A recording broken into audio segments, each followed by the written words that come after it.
Okay, so we are reading excerpt number 1 from Bala Sulam or Bahir, the bright light, the breaking of the vessels. The breaking of the vessels, the correction that comes through this preliminary shattering, in a way that the breaking itself is a great correction. Some interpreted that it is a corruption in order to correct. However, this phrasing is incorrect.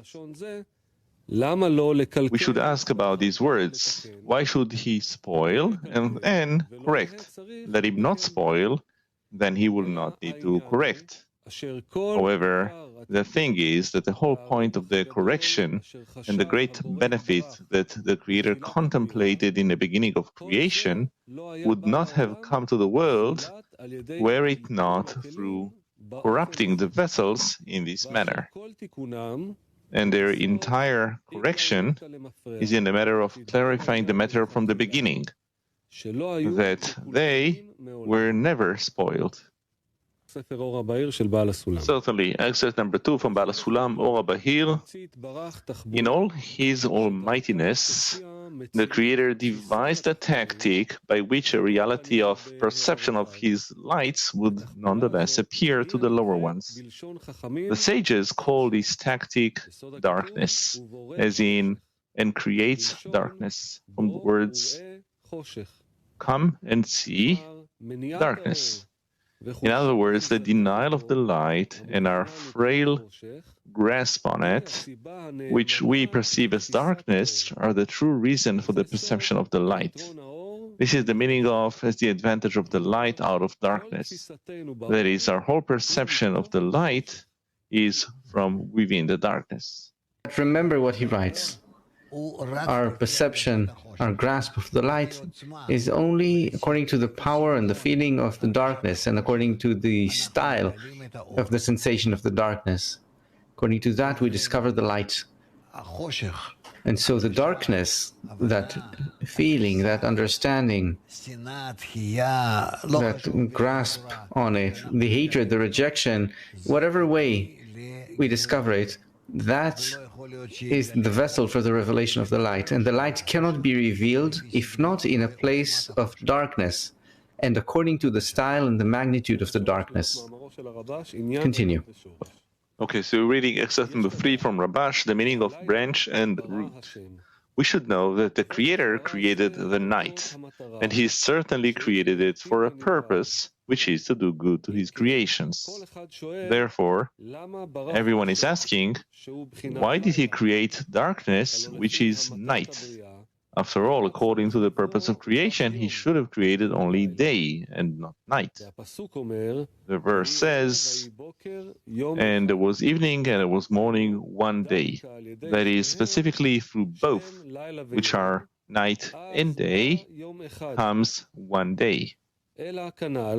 However, the night was created deliberately as not illuminating without corrections, in order to perform the corrections for what the night reveals to a person.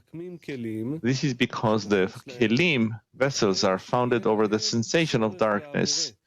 These are needed in order for them to have a need for the Creator to help them. Otherwise, there is no need for the Creator's salvation. That is, at that time, there is no need for the Torah, which is regarded as the light in it reforms him.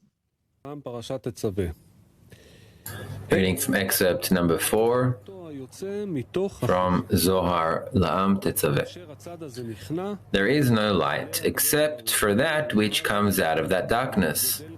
This is so because when the side surrenders, the Creator rises above and His glory grows. Also, the work of the Creator is only out of darkness, and there is no good except from within the bad. And when one enters a bad way and leaves it, the Creator rises in His glory. Hence, the perfection of everything is good and bad together, and to later depart to the good. And there is no good except for that which comes out of the bad.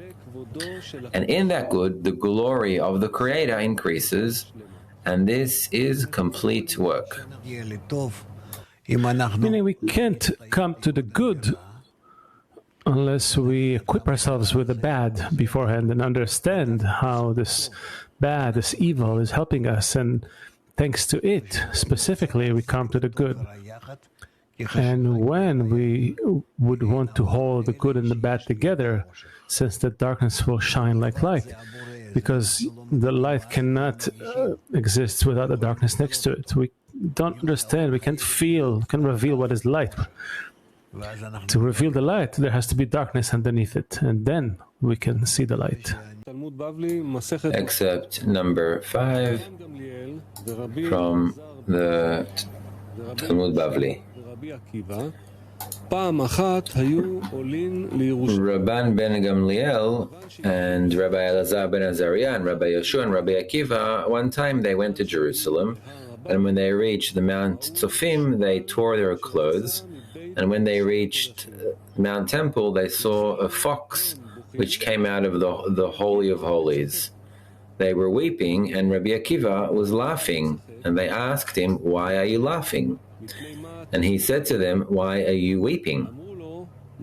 And they answered him that this place is considered that the stranger that comes closer shall die, of the Holy of Holies, and now foxes walk in it, and we shall not cry.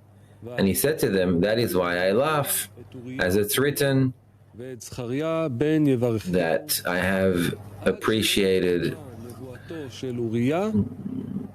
Uriah Cohen and Zechariah ben Yevarchiyahu, that until the prophecy of Uriah will not be realized, I was afraid that Zechariah's prophecy will not be realized.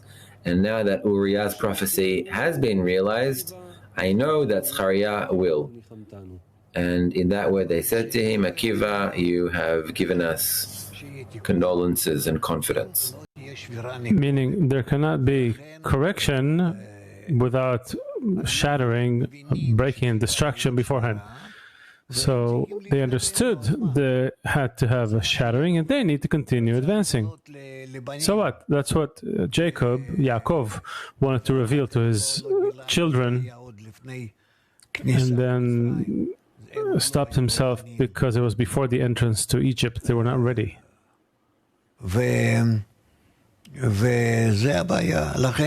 That's a problem. So Kabbalists know that they have to enter into different problems along the way, because the public, the collective is not ready, because such processes have to unfold, because like it or not, we have to move from one state to the next in this way. There's no other choice.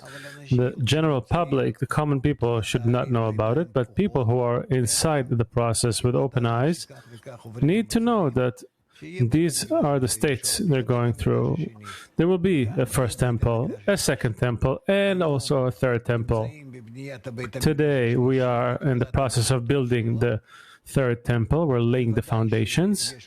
And of course, there are many more problems before we'll be able to erect it, which is when all of humanity connects and reveals the Creator in all of its power in the connection between us. When we rise from the degree of this temporary world that belongs in the level of time, space, and motion to the higher levels of reality. And we need to know that this is the process. This is the process. And in truth, we are in spirituality already. There is no corporeality. Except we don't feel it. We don't understand where we are. Everything will be clarified soon. Excerpt number 6 from Pri Tzadik, portion of Pinchas. In these 3 weeks, on the 17th of Tammuz, the boards were broken. And on the 9th of Av, the first temple was destructed, and in the second, Israel went to exile. But all of this was in fact preparation to be rewarded to a greater light following. On the shattering of the boards, it was said that it was good that you broke them, that by breaking them, they were rewarded with the light of Torah. And on the 9th of Av, the Messiah was born. As was written, and the destruction of the temple was the preparation for the building of the third temple, and then redemption will be complete, with no following exile. You see how Kabbalists speak completely different than the common people. They think there's shattering, the first temple, the second temple have to sit and cry about it. Kabbalists say this is the day the Messiah was born in. Because only from this shattering we have the strength for correction, reason for connection. That's why we look at it. There's nothing truly bad in reality. There isn't. We just have to rise a little bit above corporeality. They have eyes, but they cannot see. And look at reality in this way, that everything is for the correction. Excerpt number 7 from the 2 tablets of the Holy Shalah. The sufferings, they purify and they bring to repentance, as it's been clarified in the states which are Ben HaMetzarim. And then what will take place is Ki Omemcha Hashem Dilitani, meaning it is from the word of upliftment and of the word of lacking, because the lacking, which are the troubles, are the cause of upliftment and the cause to be this advantage of light of what there was. And the advantage of this light will come from darkness, in order for there to be great light out of darkness. And the Creator will turn the curse into a blessing, because the actual curse itself was turned into a blessing. And the destruction of the temple is our temple, because its destruction causes the end of the sins of Bat Zion. And then the temple will be built, which is the house of eternal worlds.